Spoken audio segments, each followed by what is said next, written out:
GMB, GMB, GMB. Know what I'm saying?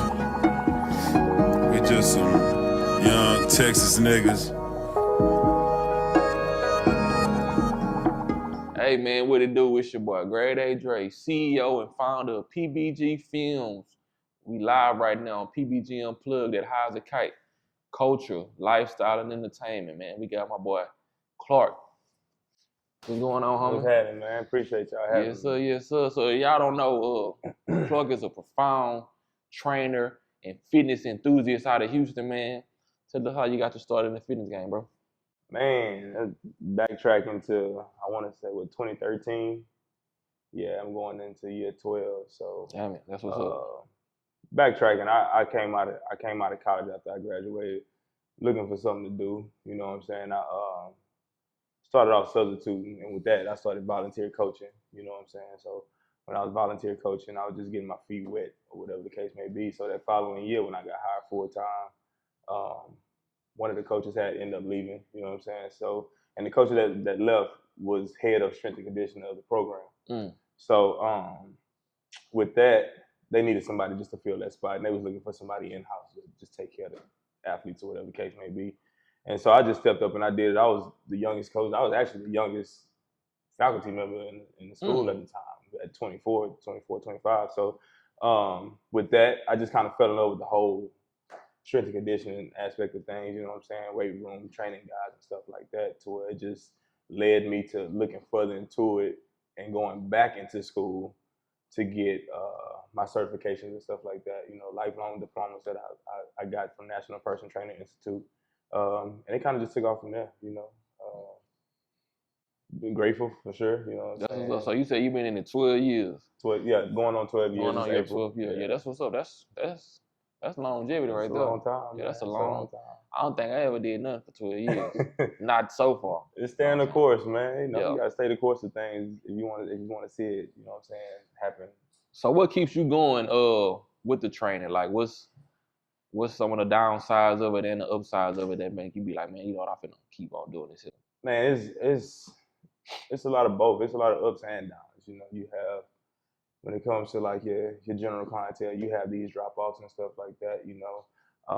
I'm huge in the performance side of things now with the athletes and stuff like that, but I'm also one of those guys that's realistic about being in the market, knowing that I have to take care of my everyday clientele year round. That's the people that, you know what I'm saying, keep my lights on, put food on the table and stuff like that. Sure. I always say like, yeah, that everybody see the athletes that I train and stuff like that, and it's great no matter what, but that's just, I call it the cherry on top, you know what I'm saying? It's just icing on the cake. But what keeps me going is seeing, I love helping people. I think I've always been that way, you know what I'm saying? It's not just fitness.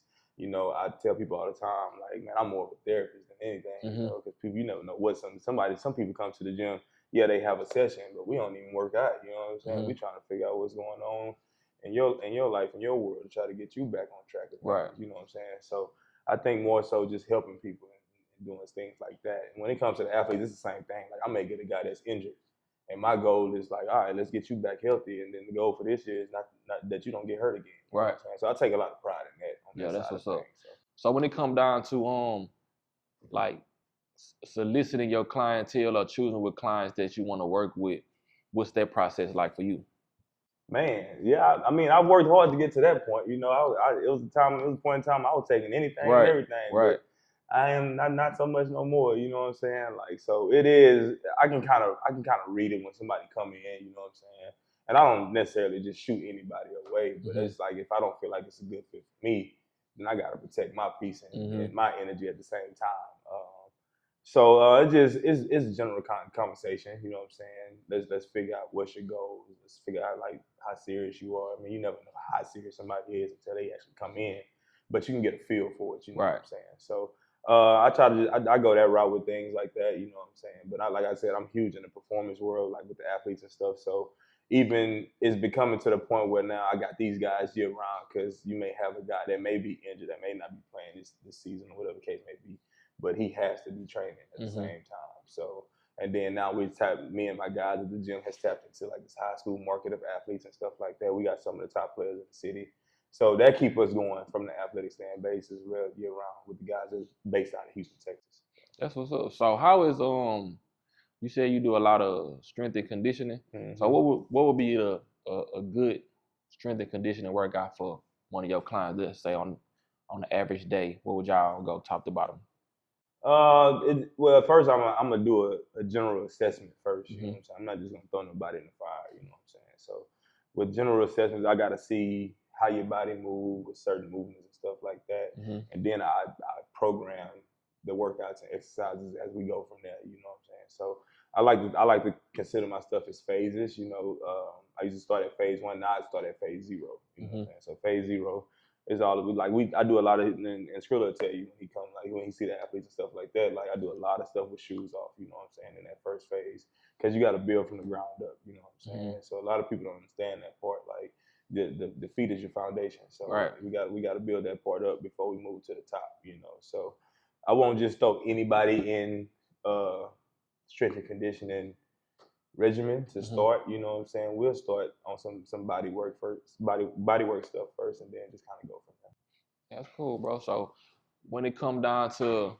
your I know you real big in the athlete side. How do you get those athletic clients? Like, So it was crazy because had to be like 2015, 2016. My first client was Emmanuel Sanders. Like, big a name as that is, be like, damn, that was your first one. But it's just how it happened, you know, and it kind of became word of mouth, you know what I'm saying? These guys see you working with such and such, and they see the success they having. And he kind of go off of that. And I tell people all the time, especially these ball players, like, I play ball, you play ball, you know what I'm saying? But when they at this point of their career in their life, when they come in, I'm not here to teach you to play ball. You've been doing that your whole life. I'm here to teach you to do the stuff that you don't know that your body can do, what you can go through, you know what I'm saying? So once guys see me working with somebody else, that's kind of how it happens, you know. Now I've got to the point where I know how to reach out to guys and talk to guys and, hey man, I seen you in Houston, you know what I'm saying? If you need a spot to train, check us out or whatever the case may be, then we go off of that. But yeah, that's cool.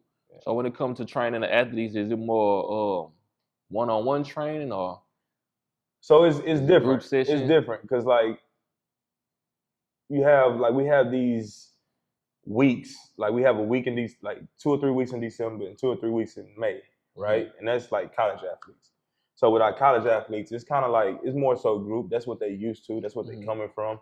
You know, even like I say the guys that's in the league for the first 3-4 years, they kind of still like that group atmosphere. You know what I'm saying? I'm not a huge fan of it. Like, I take like 4 or 5 guys at a time, like no problem. But I don't like the big groups because now I'm more so like I like to pay attention. I'm so detailed with everything, and I feel like if I got 7 or 8 guys in there, my 2 eyes can't watch all of y'all at one time. You know what I'm saying? Right. So I need to know what's going on.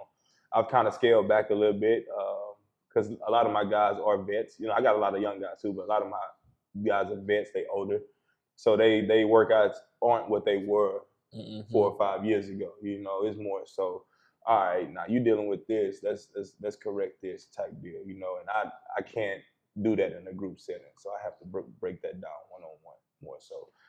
So I mean, to answer your question, I do both. You know, I don't shy away from either one of them. You know, the group sessions with the athletes give me a lot of drive. You know what I'm saying, to get my energy going, and then that one-on-one really has me dialed in to figure out like, all right, what's going on with you. You know? Right.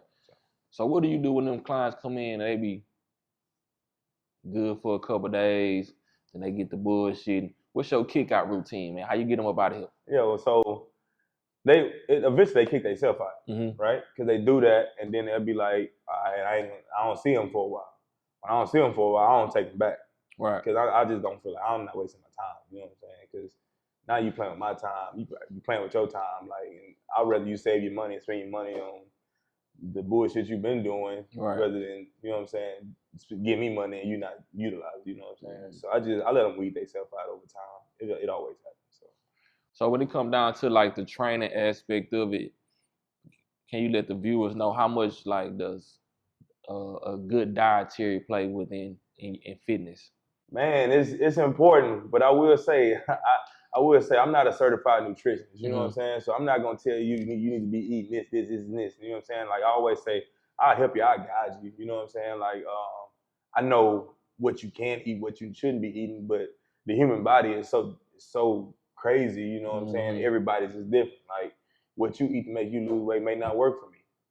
You know what I'm saying? People have food allergies. Like my body may not, when I say food allergies, that don't mean I'm breaking out, I may die for eating something. It's just more so like I may eat something, my body may not respond to it. So it's don't automatically store it as fat. So that part of everything is probably the most important because you need to know what you're putting in your body if you want to see the results that you want to see. You know what I'm saying?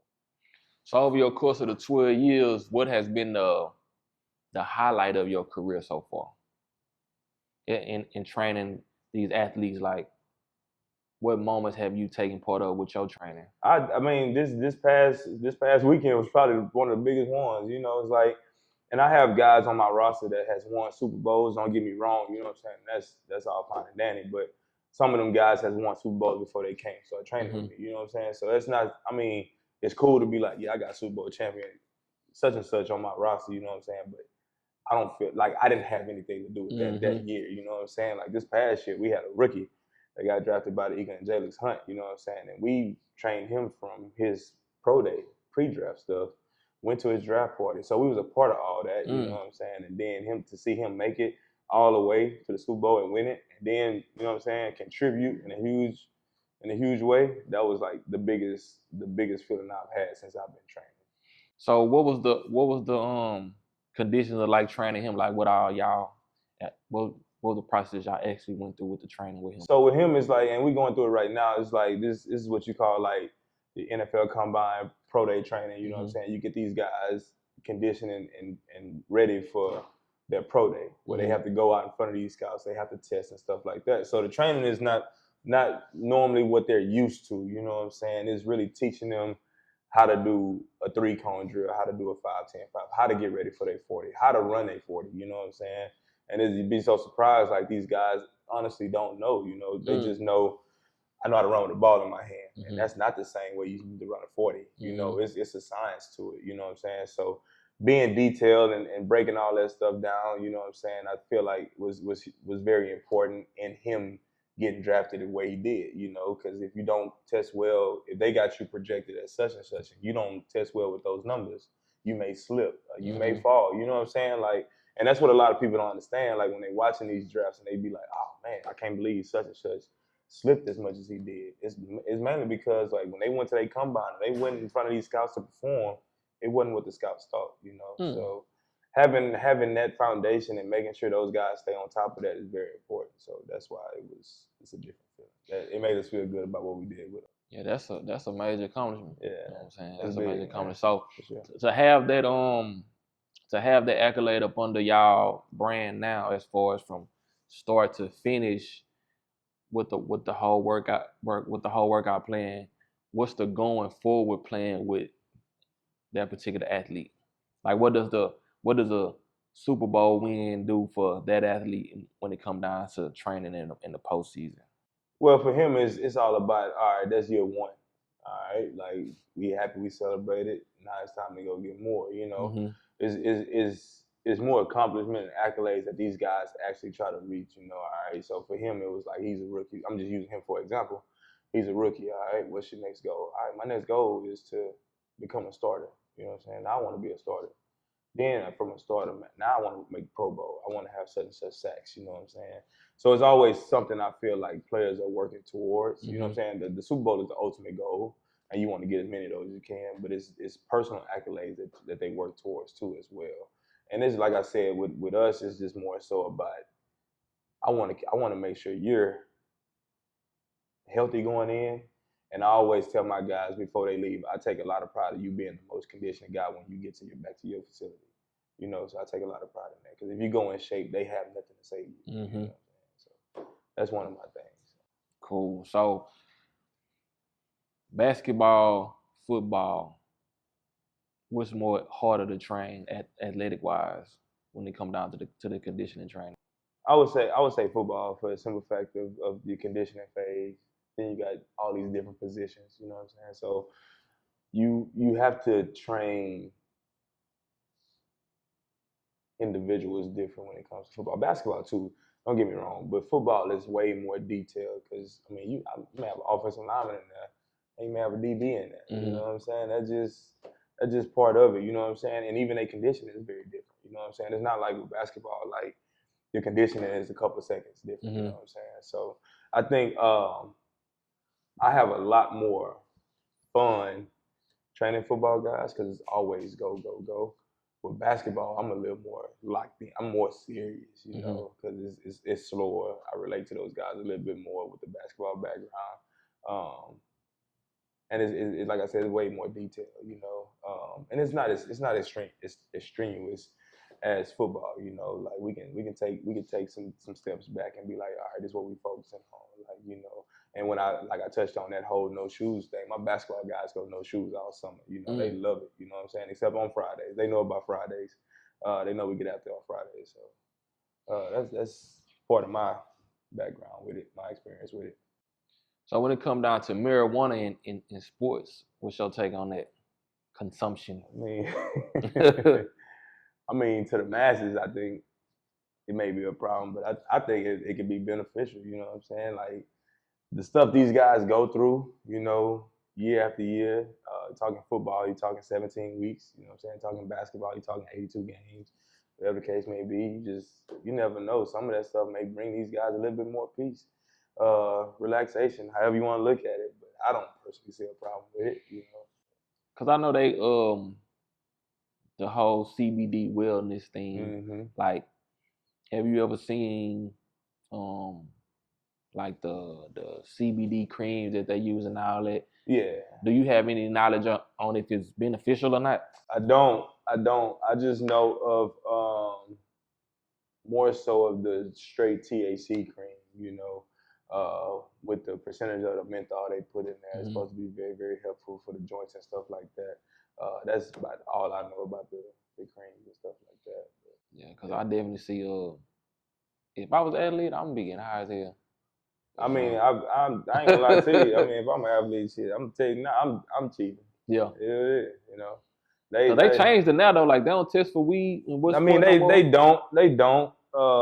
They still do testing. You know what I'm saying? I mean, we have guys. They guys come to the gym, drug test them right then and there. Damn, it's crazy. It's crazy how it be happening. Like I could have a guy in here right now. His guy know where he's at to come drug test him. It's just it's wild, you know. But the guys I work with are clean, man. You know, so we all good where we at. That's what's up. As far as the conditioning when it come down to doing it at your facility, do you go to like the combines? Like what I do entail with your program? So yeah, I mean, I go to the combine and stuff like that. I network with a lot of trainers. I talk to trainers that's been doing it longer than me. You know what I'm saying? So I do get. I'm not a know-it-all. I'm a sponge, man. Still, after 12 years, I'm a huge sponge. Like I'm always willing to learn and figure out. All right, last year I did this. You know what I'm saying? Although this may work in the way that we wanted it, I know it could be better. You know what I'm saying? Even like with Jaylen's situation, him testing as well as he did, I found more better ways to even teach it from last year to this year. You know what I'm saying? And you have to be willing to be able to open up and do that because I don't have a Jaylen hunt this year. I'm just being real. You know, I have guys that I have to like detail and teach a little bit more than I did with him. You know, some guys are freaks; they just have it. You know what I'm saying? Some guys you got to get it out of. Right. So, and then to pick back up on that question a little bit, I think what you're trying to ask is like, as far as the conditioning is, what I've been doing these past 2 years is like when I'm traveling and I'm at these facilities, like it ain't like I'm not wowed by the facility and what they got going on. I'm just gonna go sit in that office and talk to their strength coach and figure out, hey, how you go about this? Or what is your strength and conditioning test? You know what I'm saying? And all that does is help me for when I'm training in the private sector to get these guys ready. All right, I know you got, hypothetically speaking, I know you got 16 110s for your conditioning test when you go, and you got to make each one of them in 14, 15 seconds. I need to make sure you're ready for that when you get out there. You know what I'm saying? So, because in the NFL, like you don't pass your conditioning test, it's more so not getting cut. If you're a vet, you may get fined. You know what I'm saying? It's one of those, you came out of shape. You know what I'm saying? So, and then with college guys, now you may get cut. You know what I'm saying? So I got to make sure. That's why I always say I take pride in my guys being in shape. That's what we work for all summer, you know, all season, and we take care of business when we get there. When it come down to your 12-year experience, Did you take on any like mentorship? Do you have anybody that you look at in the training industry? Yeah. Me and my mentor was my instructor when I was in personal training school. That's who I talk to all the time about everything. If I don't know it, I'm going to him. You know what I'm saying? I feel like he knows everything. It ain't even about fitness. I feel like he just that smart of a guy. And that's shout out Dave.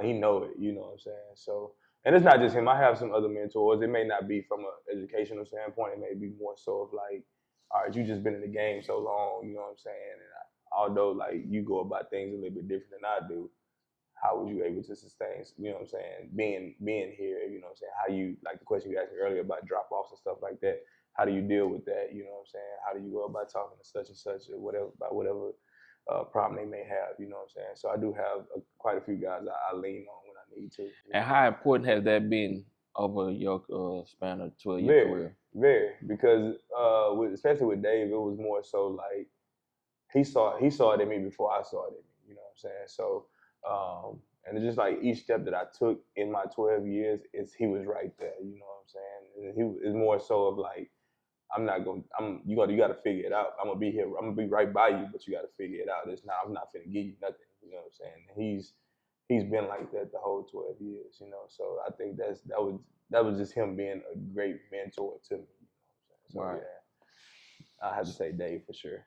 So moving forward, fresh off a Super Bowl championship win, a Super Bowl recipient client, what's next for Cap Clark?